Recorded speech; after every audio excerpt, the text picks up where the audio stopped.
Sa kaugnay pong balita, umaapila ngayon ang pamahalaan sa mga magsasaka. Ito po ay para aksyonan ng gobyerno ang rice smuggling. Ang detalye po ng balita sa ulat ni Haji Kaaminyo.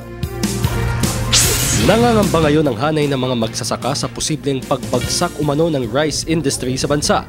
Kasunod ito ng preliminary injunction na inilabas ni Judge Emmanuel Carpio ng Regional Court sa Davao City kahapon, kung saan 167 containers ng smuggled na bigas ang inilabas ng Bureau of Customs upang maipasok at ibenta sa merkado.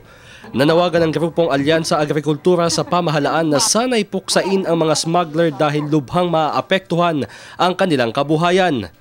Kasi kaming mga maliliit na doon kami nabubuhay sa pagsasaka lamang. At lahat ng pangangailangan ng pamilya, doon namin kinukuha.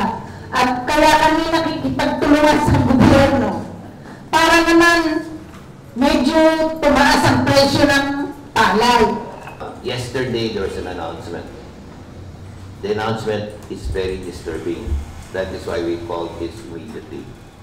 The announcement is probably in some papers today. That announcement is that they have released into the market, back to the importer, alleged smuggler. The rice is smuggled in the first place.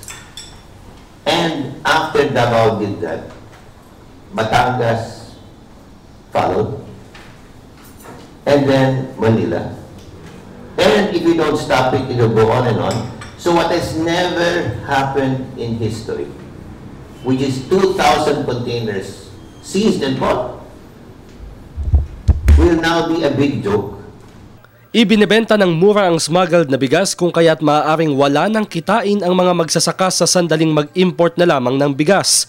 Kalimitan umano sa mga bigas na smuggled ay nanggagaling ng Vietnam land.